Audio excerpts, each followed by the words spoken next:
പ്രിയപ്പെട്ട വിദ്യാർത്ഥിനികളെ came ടോക്കിലെ +1 improvement examination special ക്ലാസ്സിൻ്റെ 28ാമത് എപ്പിസോഡിലേക്ക് ഏവർക്കും ഹൃദയപൂർവ്വം സ്വാഗതം. ഇന്നത്തെ ഈ എപ്പിസോഡിൻ്റെ ഒരു പ്രത്യേകത കെമിസ്ട്രി ഇംപ്രൂവ്മെൻ്റ് എക്സാമിനേഷനുമായി ബന്ധപ്പെട്ട അവസാനത്തെ എപ്പിസോഡാണിത്. അതായത് 14ാമത്തെ ചാപ്റ്ററിലെ എൻവിറോൺമെൻ്റൽ കെമിസ്ട്രി എന്ന ചാപ്റ്ററിലെ സെക്കൻഡ് പാർട്ടാണ് നമ്മൾ ഇന്ന് ഡിസ്കസ് ചെയ്യുന്നത്. 27ാമത്തെ എപ്പിസോഡിൽ 14 ക്വസ്റ്റ്യൻസാണ് നമ്മൾ ഡിസ്കസ് ചെയ്തത്. ആ ക്വസ്റ്റ്യനും അതുമായി ബന്ധപ്പെട്ട ആൻസേഴ്സും അതുപോലെ അതിൻ്റെ റിലേറ്റഡായ മറ്റ് ടോപ്പിക്കുകളും നമ്മളതിൽ ഡിസ്കസ് ചെയ്തു. തീർച്ചയായും പൊതുപരീക്ഷയ്ക്ക് എൻവിറോൺമെൻ്റൽ കെമിസ്ട്രി എന്ന ഈ ചാപ്റ്ററിൽ നിന്ന് 3 മാർക്കിൻ്റെ ക്വസ്റ്റ്യൻ മസ്റ്റായിട്ടുണ്ടാവും. ഓപ്ഷനുകളൊക്കെ ഉള്ളതുകൊണ്ട് ചിലപ്പോൾ അത് 5 മാർക്കായി വർദ്ധിക്കാനും സാധ്യതയുണ്ട്. അപ്പോൾ നല്ല ഒരു ഹോപ്പുള്ള ഒരു ചാപ്റ്ററാണ്, വളരെ ചെറിയൊരു ചാപ്റ്റർ. ഈ ചെറിയൊരു ചാപ്റ്റർ നിങ്ങൾ കൃത്യമായി പഠിച്ച് മനസ്സിലാക്കിയാൽ ഇത് ബൈഹാർട്ട് ചെയ്യാനൊന്നും കാര്യമായിട്ടില്ല. നമുക്ക് പറഞ്ഞു പോകുന്ന മലയാളത്തിലൊക്കെ എഴുതാൻ പറ്റുന്ന രൂപത്തിൽ ഉള്ള ഒരു പോയിൻ്റുകളാണ് ഇതിലുള്ളത്. 10th എന്നൊക്കെ നമ്മൾ പഠിച്ച കാര്യങ്ങൾ തന്നെയാണ് ഇവിടെയും ആവർത്തിക്കപ്പെടുന്നത്. അതുകൊണ്ട് തന്നെ വളരെ സിമ്പിളാണ്. അപ്പോൾ നമുക്ക് 2ാമത്തെ പാർട്ടിലേക്ക് വരാം അല്ലേ. നേരത്തെയുള്ള 27 എപ്പിസോഡുകളുടെയും ക്ലാസ്സുകളുടെ ലിങ്ക് നിങ്ങൾക്ക് കാണാൻ ഈ വീഡിയോയുടെ ഡിസ്ക്രിപ്ഷൻ ബോക്സിലേക്ക് പോയാൽ മതി. 27 വീഡിയോയുടെയും ലിങ്ക് അതിൽ കാണാൻ പറ്റും. നിങ്ങൾക്ക് ഇഷ്ടപ്പെട്ട ടോപ്പിക്ക്, സംശയമുള്ള ടോപ്പിക്കുകൾ, വ്യക്തത കുറഞ്ഞ ടോപ്പിക്കുകൾ എല്ലാം നിങ്ങൾക്ക് സെലക്ട് ചെയ്ത് നിങ്ങളുടെ ഇഷ്ടത്തിന് കണ്ട് കേട്ട് നോട്ടുകൾ എഴുതിയെടുത്ത് പരീക്ഷയ്ക്ക് വേണ്ട എല്ലാവിധ ആത്മവിശ്വാസവും കൈവരിക്കാൻ നിങ്ങളെ സഹായിക്കുന്ന 27 വീഡിയോയുടെ ലിങ്ക് ഈ ഡിസ്ക്രിപ്ഷൻ ബോക്സിലുണ്ട്. അപ്പം നമുക്ക് തുടങ്ങാം അല്ലേ. ഇന്നത്തെ ഈ എപ്പിസോഡിൻ്റെ പ്രത്യേകത ഇത് +1 ഇംപ്രൂവ്മെൻ്റ് എക്സാമിനേഷനുമായി ബന്ധപ്പെട്ട അവസാനത്തെ എപ്പിസോഡാണ്. ഇത്രയും ക്ലാസ്സുകൾ നിങ്ങളൊക്കെ ക്ഷമയോടെ കേട്ട് നിർബന്ധിതമായൊരു സാഹചര്യത്തിൽ വീട്ടിലിരുത്തി ഒരു പഠന സംവിധാനം ഇല്ലെങ്കിൽ പോലും എനിക്ക് വിജയിക്കണം, എനിക്ക് നല്ല മാർക്ക് സ്കോർ ചെയ്യണം, ഫസ്റ്റ് ഇയർ എക്സാം എഴുതാൻ പറ്റുന്ന, വലിയ ബുദ്ധിമുട്ടില്ലാതെ എഴുതാൻ പറ്റുന്ന ഏറ്റവും അവസാനത്തെ അവസരമാണിത് എന്ന് ബോധ്യപ്പെട്ടുകൊണ്ട് വീട്ടിലിരുന്ന് ത്യാഗമനോഭാവത്തോടു കൂടെ പഠിക്കുന്ന എല്ലാ വിദ്യാർത്ഥികൾക്കും എൻ്റെ ഹൃദ്യമായ ആശംസകൾ നേർന്നുകൊണ്ട് പാർട്ട് 2യിലേക്ക്, എൻവിറോൺമെൻ്റൽ കെമിസ്ട്രിയുടെ പാർട്ട് 2യിലേക്ക് എല്ലാവരെയും സ്വാഗതം ചെയ്യുന്നു. പ്രിയപ്പെട്ട മക്കളെ, നിങ്ങൾ സ്ക്രീനിലേക്ക് നോക്കുക. 15ാമത്തെ ക്വസ്റ്റ്യൻ അവിടെ കാണാവുന്നതാണ്. 14 ക്വസ്റ്റ്യൻ നേരത്തെയുള്ള 27ാമത്തെ എപ്പിസോഡിൽ നമ്മൾ ഡിസ്കസ് ചെയ്തിട്ടുണ്ട്. ആ 15ാമത്തെ ക്വസ്റ്റ്യൻ എന്താണ് വായിച്ചു നോക്കൂ. Suppose that your teacher ask you to conduct a seminar on ozone depletion. Ozone ഡിപ്ലീഷനുമായി ബന്ധപ്പെട്ട ഒരു വിഷയത്തെക്കുറിച്ചൊരു സെമിനാർ അവതരിപ്പിക്കാൻ വേണ്ടി നിങ്ങളുടെ ടീച്ചർ നിങ്ങളോട് പറയുന്നു എന്ന് വിചാരിക്കുക. Give any 3 harmful effect of ozone depletion that you would present in the seminar. Ozone depletion മുഖേന ഉണ്ടാകുന്ന ഏതെങ്കിലും 3 ഹാംഫുള്ളായ, ദോഷകരമായ എഫക്റ്റുകൾ നിങ്ങൾക്ക് സെമിനാറിൽ പ്രസൻറ്റ് ചെയ്യാൻ പറ്റുമോ? എന്തൊക്കെ ഹാംഫുൾ എഫക്റ്റാണുള്ളത്? ഒന്ന് നമുക്കറിയാം, അക്വാട്ടിക് ലിവിങ് സിസ്റ്റത്തിനെ ബാധിക്കും അല്ലേ. പ്ലാന്റ്സിനെയും അഗ്രികൾച്ചറിനെയും ബാധിക്കും. പിന്നെയോ ക്യാൻസർ, സ്കിൻ ക്യാൻസറിന് കാരണമാകും. സെല്ലുകൾക്ക് മ്യൂട്ടേഷൻ സംഭവിച്ച് ജനിതക മാറ്റം സംഭവിക്കാൻ കാരണമാകും. പിന്നെ വാട്ടറൊക്കെ പെട്ടെന്ന് തന്നെ ഇവാപ്പറേറ്റ് ചെയ്ത് പോകും. ഇതൊക്കെ ഇതിൻ്റെ കോൺസിക്വൻസാണ്, ഹാംഫുൾ എഫക്റ്റാണ്. 16ാമത്തെ ക്വസ്റ്റ്യൻ നോക്കാം. Pollution of water originate mainly from human activities. വാട്ടറിൻ്റെ പൊല്യൂഷൻ, മലിനീകരണം നടക്കുന്നത്, ജലമലിനീകരണം നടക്കുന്നത് മനുഷ്യൻ്റെ പ്രവർത്തനം കൊണ്ടാണ് മെയിനായിട്ട് നടക്കുന്നത്. What do you mean by the term P C B?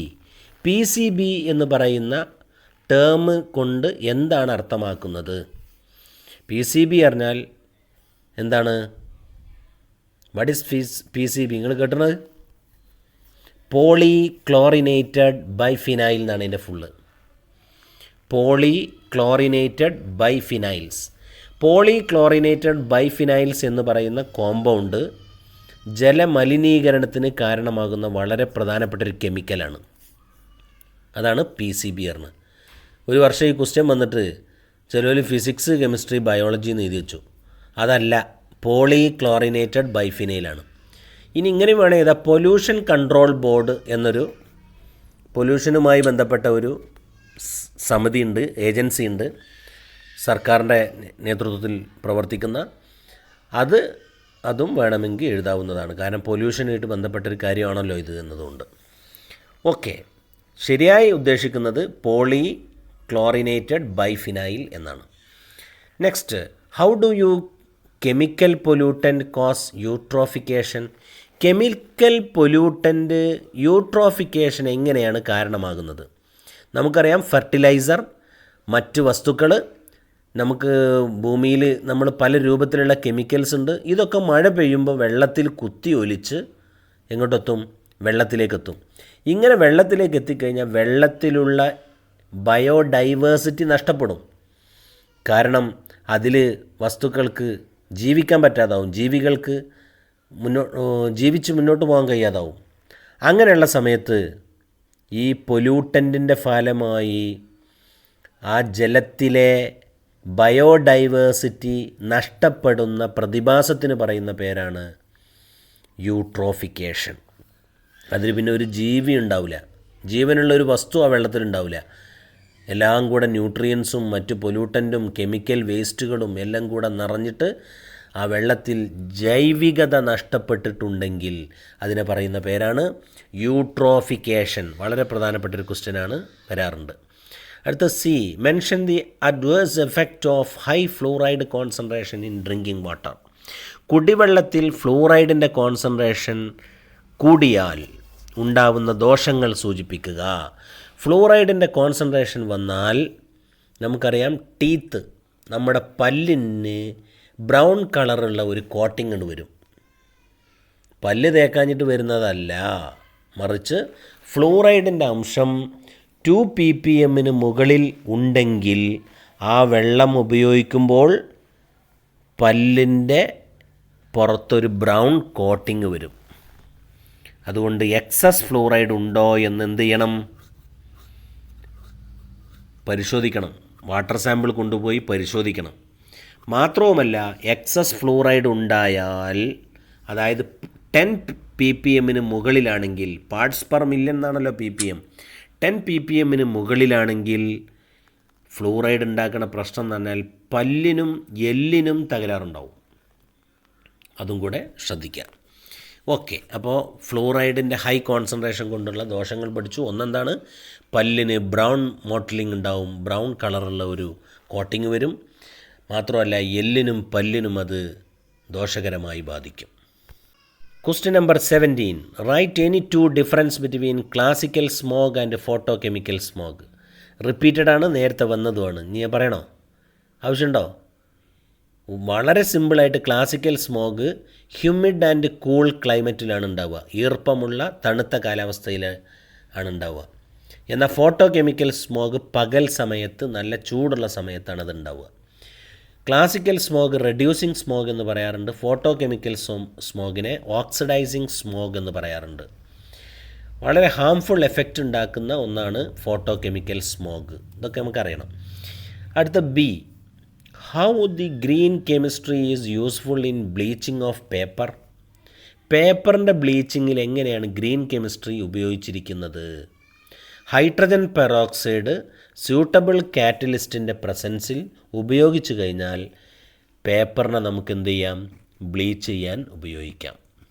Okay, അപ്പോൾ അത് തീരുമാനമായി. 18, particulate pollutant are the minute solid particles or liquid droplets in air. Particulate pollutant എന്ന് പറഞ്ഞത് മൈന്യൂട്ട് സോളിഡായ പാർട്ടിക്കിളാണ്, വളരെ സൂക്ഷ്മമായ കണികയായിരിക്കും ഇത്. സോളിഡായതാവാം അല്ലെങ്കിൽ ദ്രാവകത്തുള്ളിയാവാം, സ്പ്രേ പോലെ. അങ്ങനെയുള്ള പർട്ടിക്കുലേറ്റ് പൊല്യൂട്ടൻ്റ് 2 ഐറ്റം ഉണ്ട്. ഒന്നിൻ്റെ പേര് നോൺ വയബിൾ എന്നാണ്, ജീവനില്ലാത്തത്. മറ്റൊന്ന് വയബിൾ, ജീവനുള്ളത്. അപ്പോൾ നോൺ വയബിളിൻ്റെ എക്സാമ്പിൾ ഏതാണെന്ന് അവിടെ ചോദ്യം. സ്മോക്ക്, പുക അതിൽപ്പെടും. ഡസ്റ്റ്, അതായത് പൊടിപടലങ്ങൾ അതിൽപ്പെടും. ഫ്യൂംസ്, മിസ്റ്റ്, ഓക്കെ, മഞ്ഞുതുള്ളിയൊക്കെ, ഇതൊക്കെ അതിൽ വരും.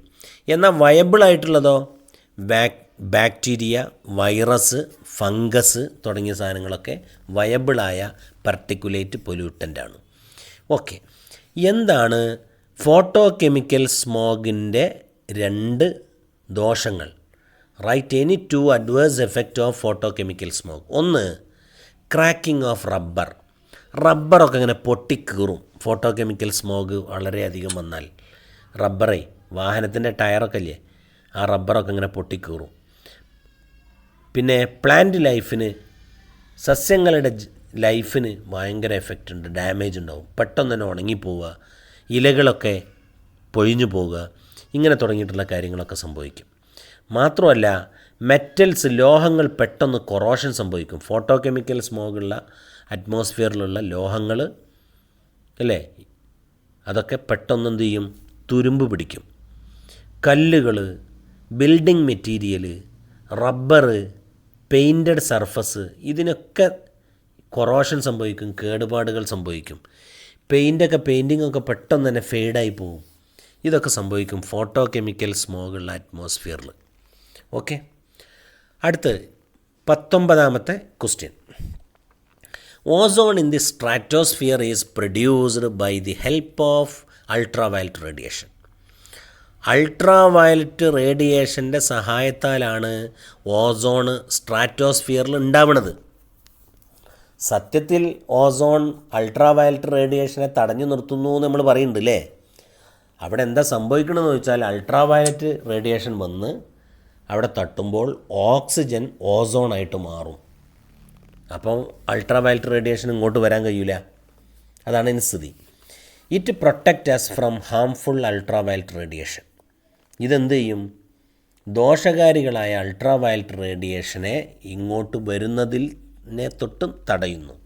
അങ്ങനെ നമുക്ക് സംരക്ഷണം ഒരുക്കുന്നു. Ready? Write equation for the formation of ozone in stratosphere. Ozone ഉണ്ടാവുന്നതിൻ്റെ ഒരു ഇക്വേഷൻ ഇത് നോക്കിയവിടെ. ഓക്സിജനിൽ നിന്നാണ് ഓസോൺ ഉണ്ടാവുന്നത്. അതാ ഓക്സിജൻ സൺലൈറ്റ് തട്ടുമ്പോൾ ഓക്സിജൻ്റെ ആറ്റമായി മാറുന്നു, O+O ആയിട്ട് മാറുന്നു. എന്നിട്ട് പിന്നെ ഓക്സിജൻ്റെ ആറ്റം ഓക്സിജൻ മോളിക്യൂളുമായി പ്രവർത്തിക്കുന്നു. എന്നിട്ട് ഓസോണായിട്ട് മാറുന്നു, O3. കിട്ടില്ലേ? Next B, explain with chemical equation the destruction of ozone by the chloro carbons.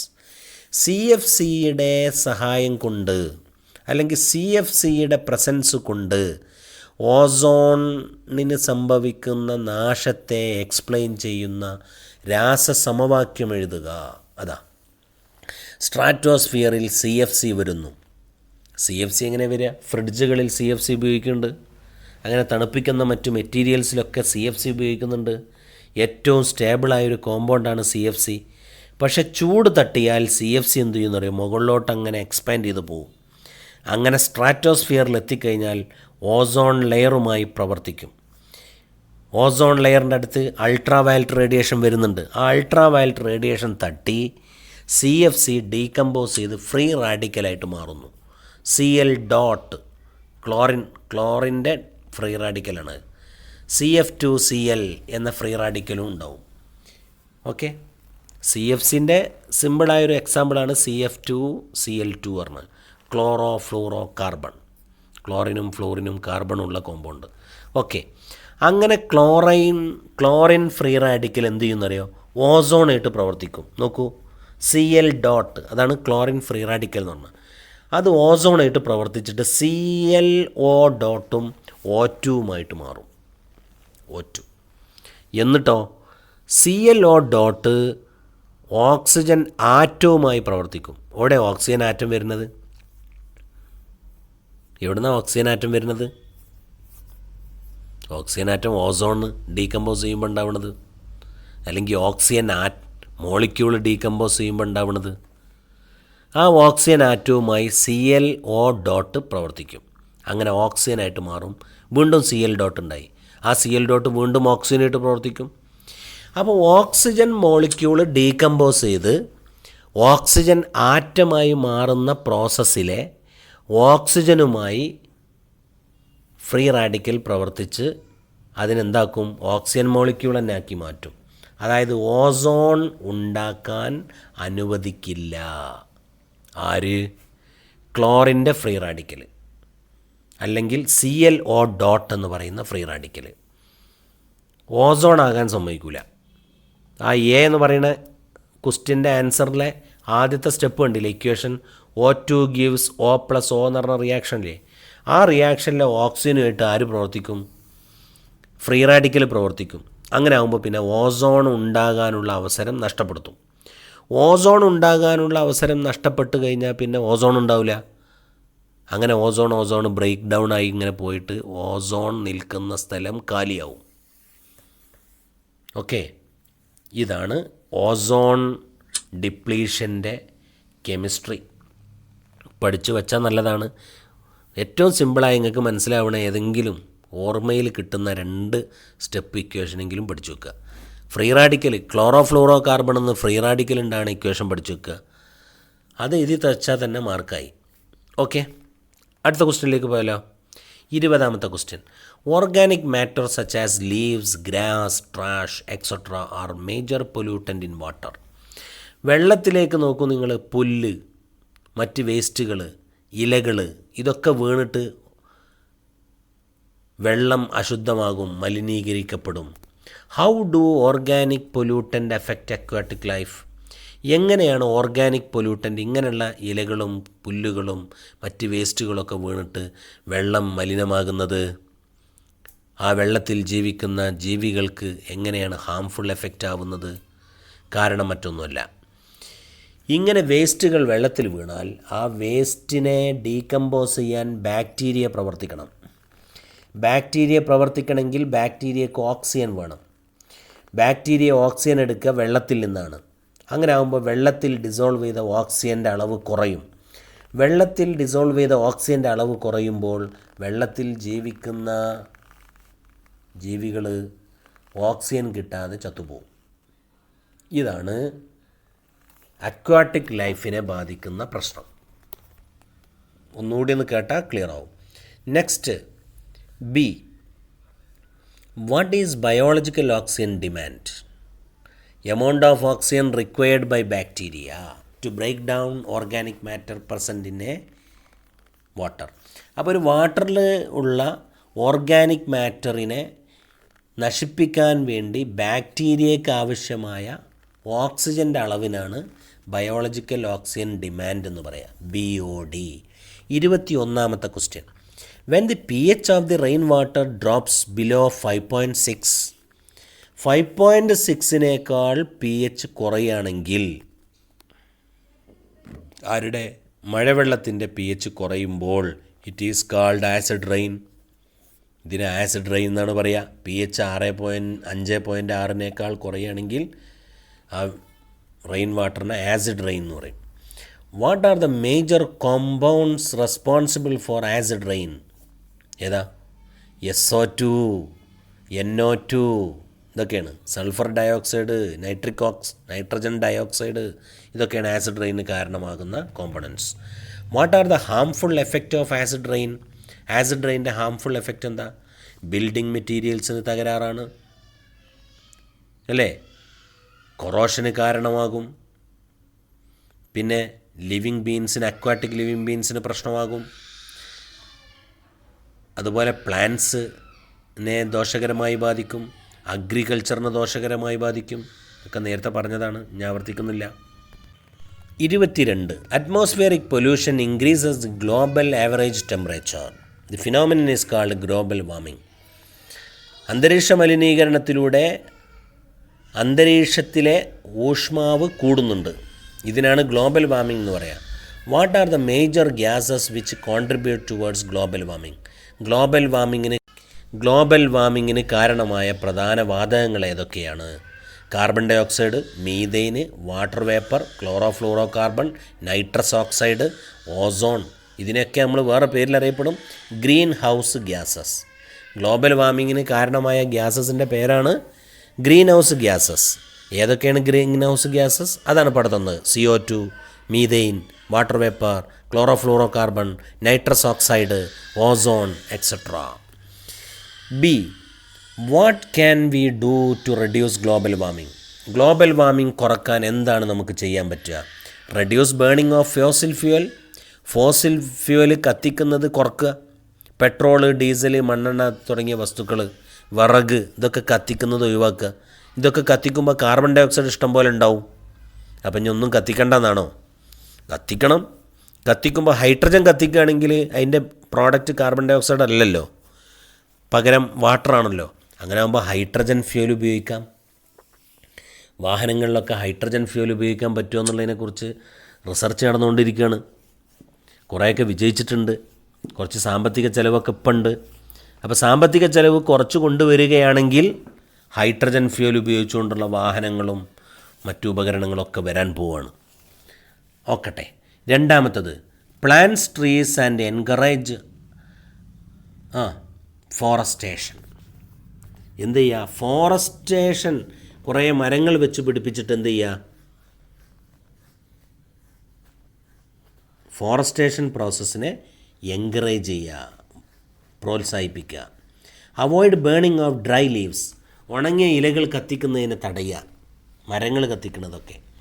Aware the public about the bad effect of global warming, global വാർമിങ്ങിൻ്റെ പ്രത്യാഘാതങ്ങൾ ആളുകളെ ബോധ്യപ്പെടുത്തുക. ഇതൊക്കെ നമുക്ക് ഗ്ലോബൽ വാർമിംഗ് കുറച്ച് കൊണ്ടുവരാൻ വേണ്ടി ചെയ്യാവുന്ന മെത്തേഡ്സുകളാണ്. ഇനിയും ആവർത്തിക്കണ്ടല്ലോ, ശ്രദ്ധിക്കുക. 23. What is mean by green house effect? നേരത്തെ പറഞ്ഞതാണ് ഗ്രീൻ ഹൗസ് ഇഫക്റ്റ്. അന്തരീക്ഷ ഊഷ്മാവ് നിലനിർത്താൻ വേണ്ടി ഗ്രീൻ ഹൗസ് ഗ്യാസസിൻ്റെ പ്രസൻസ് കൊണ്ട് അന്തരീക്ഷ ഊഷ്മാവിനെ നിലനിർത്തുന്ന പ്രതിഭാസത്തിനാണ് ഗ്രീൻ ഹൗസ് ഇഫക്റ്റ് എന്ന് പറയുക. ഏതൊക്കെയാണ് ഗ്രീൻ ഹൗസ് ഗ്യാസസ്? എത്ര പറഞ്ഞു? Carbon dioxide, water vapour, methane, chlorofluorocarbon, nitrous oxide, ozone etcetera. എങ്ങനെയാണ് അന്തരീക്ഷ ഊഷ്മാവ് കൂടുന്നത് ഈ ഗ്രീൻ ഹൗസ് ഗ്യാസസ് ഉണ്ടാകുമ്പോൾ? അതായത് ഗ്രീൻ ഹൗസ് ഗ്യാസസ് ഹീറ്റ് എനർജിയെ അബ്സോർബ് ചെയ്യും. ഹീറ്റ് എനർജിയെ അബ്സോർബ് ചെയ്യുമ്പോൾ ഈ ഗ്യാസസിൻ്റെ ഹീറ്റ് എനർജി കൂടൂലേ? ഈ ഹീറ്റ് എനർജി കൂടിയ ഗ്യാസസ് അറ്റ്മോസ്ഫിയറിൽ ഇങ്ങനെ നിൽക്കുമ്പോൾ അന്തരീക്ഷത്തിൻ്റെ ഹീറ്റും കൂടും. അതാണ് സംഭവം. അപ്പോൾ ഗ്രീൻ ഹൗസ് ഗ്യാസസിൻ്റെ അളവ് കൂടുമ്പോൾ അവരെ അബ്സോർബ് ചെയ്യണ ഹീറ്റും അതേപോലെ കൂടും. അങ്ങനെ ആകുമ്പോൾ അന്തരീക്ഷത്തിൻ്റെ മൊത്തത്തിലുള്ള ടെമ്പറേച്ചർ കൂടും. അതാണ് ഗ്രീൻ ഹൗസ് ഇഫക്റ്റ്. ഇത് ഗ്ലോബൽ വാർമിങ്ങിന് കാരണമാവും. ഗ്ലോബൽ വാർമിങ്ങിന് കാരണമാകുമ്പോൾ ഐസ് ക്യാപ്പ് ഉരുകും, മഞ്ഞുമലകൾ ഉരുകും. മഞ്ഞുമലകൾ ഉരുകുമ്പോൾ കടൽ നിരപ്പ് ഉയരും. കടൽ നിരപ്പ് ഉയരുമ്പോൾ അഗ്രികൾച്ചറിനെ ബാധിക്കും, ലാൻഡ് ഏരിയ കുറയും, അഭയാർത്ഥികളുണ്ടാവും, അങ്ങനെ തുടങ്ങിയിട്ടുള്ള കാര്യങ്ങളൊക്കെ ഉണ്ട്. ഓക്കെ. 24ാമത്തെ question. How do pollutant that reach the stratosphere affect life on earth? ഭൂമിയിലുള്ള ജീവിതത്തെ അഫക്റ്റ് ചെയ്യുന്ന രൂപത്തിൽ സ്ട്രാറ്റോസ്ഫിയറിൽ എങ്ങനെയാണ് പൊല്യൂട്ടൻ്റ് എത്തുന്നത്? Pollutant like CFC reach the stratosphere and cause depletion of ozone layer. CFC സ്ട്രാറ്റോസ്ഫിയറിലെത്തും, എന്നിട്ട് അത് ഓസോൺ ലെയറിനെ ഡിപ്ലീറ്റ് ചെയ്യും, തകർക്കും. അങ്ങനെ തകർക്കുമ്പോൾ ultraviolet radiation reaches to troposphere and leads to following harmful effect.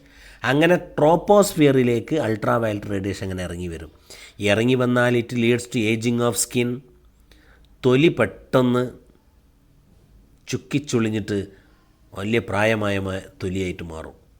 പ്രായമായവരുടെ തൊലി പോലെ ചുക്കിച്ചുളിഞ്ഞ് നിൽക്കും. കാറ്ററാക്റ്റ് ഉണ്ടാവും, തിമിരം ബാധിക്കും കണ്ണിന്. സൺബേൺ ഉണ്ടാവും. എന്താണ് സൺബേൺ? സൂര്യാഘാതം. സ്കിൻ ക്യാൻസർ ഉണ്ടാവും. ഫൈറ്റോ പ്ലാങ്ക്ടൺസ് എന്ന് പറയുന്ന ജലത്തിൽ ജീവിക്കുന്ന ചെറിയ സൂക്ഷ്മമായ ജീവികളൊക്കെ നശിച്ചു പോവും. ഫിഷിൻ്റെ പ്രൊഡക്ടിവിറ്റി അതിൻ്റെ ഫലമായി ഡാമേജ് ആവും. കാരണം അവർക്ക് തിന്നാനുള്ളതാണ്, ഫിഷിന് തിന്നാനുള്ളതാണ് ഫൈറ്റോ പ്ലാങ്ക്ടൺസ്. അതില്ലാതാവുമ്പോൾ ഫിഷിനെ അത് ഡാമേജ് ആവും. മാത്രമല്ല സെല്ലുകൾക്ക് മ്യൂട്ടേഷൻ സംഭവിക്കും. നേരത്തെ പറഞ്ഞതാണ്, ഒന്നും കൂടെ ആവർത്തിച്ചു എന്ന് മാത്രം. 25ാമത്തെ question, use of DDT pollutes the environment. DDTയുടെ ഉപയോഗം പരിസ്ഥിതിയെ ദോഷകരമായി ബാധിക്കുന്നു. എങ്ങനെ? DDT is a water insoluble and non biodegradable. വെള്ളത്തിൽ ലയിക്കാത്ത, പെട്ടെന്ന് തന്നെ ജൈവിക വിഘടനം സംഭവിക്കാത്ത ഒരു വസ്തുവാണ് DDT. ഡൈഫിനൈൽ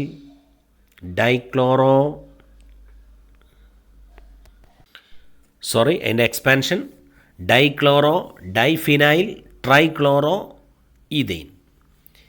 ഈ പറഞ്ഞ ആൾ എന്തു ചെയ്യും? വെള്ളത്തിലേക്കൂല, മാത്രമല്ല ജൈവിക വിഘടനം സംഭവിക്കില്ല. അങ്ങനെ ആകുമ്പോൾ എന്താ സംഭവിക്കുകയെന്നറിയോ? അതിങ്ങനെ ട്രാൻസ്ഫർ ആയിട്ട് ഒരു ജീവിയിൽ നിന്ന് വേറെ ഒരു ജീവിയിലേക്ക് ഇങ്ങനെ ഫുഡ് ചെയിൻ്റെ ഭാഗമായിട്ട് ഇങ്ങനെ പോകും. ഒരു ജീവി അത് ആദ്യം അവരുടെ ശരീരത്തിലെത്തും, അയാളെ ഭക്ഷിക്കുന്ന മറ്റൊരു ഫുഡ് ചെയിൻ്റെ ഭാഗമായ അതിൻ്റെ മുകളിലുള്ള ജീവികൾ അത് കഴിക്കും.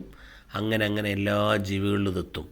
എന്നിട്ടോ it result in serious metabolic and physiological disorder. അതിൻ്റെ ഫലമായി ഒരുപാട് ജൈവികമായ നമ്മുടെ ശരീരത്തിലെ പ്രവർത്തനങ്ങളെപ്പോലും ഡിസോർഡറാക്കും. അതാണ് DDTയുടെ അഡ്വേഴ്സ് ഇഫക്റ്റ്. അപ്പോൾ നമുക്ക് എൻവിറോൺമെൻറ്റൽ കെമിസ്ട്രിയുടെ ടോപ്പിക്കുകളൊക്കെ ഡിസ്കസ് ചെയ്തിട്ടുണ്ട്. വാട്ടറിൻ്റെ international standard, acid rain, green house effect, global warming, smog തന്നെ 2 ഐറ്റം, ഓക്കെ. അതുപോലെ ബ്ലൂ ബേബി സിൻഡ്രം എന്ന് പറഞ്ഞാൽ എന്താണ്, ഇങ്ങനെ തുടങ്ങിയിട്ടുള്ള പോയിൻറ്റുകളെല്ലാം നമ്മൾ ഡിസ്കസ് ചെയ്തു.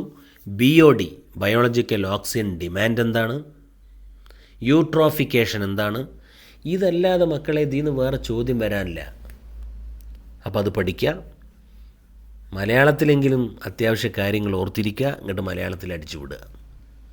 നല്ല മാർക്ക് വാങ്ങാൻ പറ്റും. നിങ്ങൾക്കതിന് സാധിക്കട്ടെ. ക്ലാസ്സുകൾ ഇവിടെ പൂർത്തീകരിക്കപ്പെടുകയാണ്. 28 വീഡിയോകളാണ് ഇംപ്രൂവ്മെൻ്റ് എക്സാമിനേഷനുമായി ബന്ധപ്പെട്ട് സ്പെഷ്യൽ ക്ലാസ്സായി നമ്മൾ ഇന്നെടുത്തത്.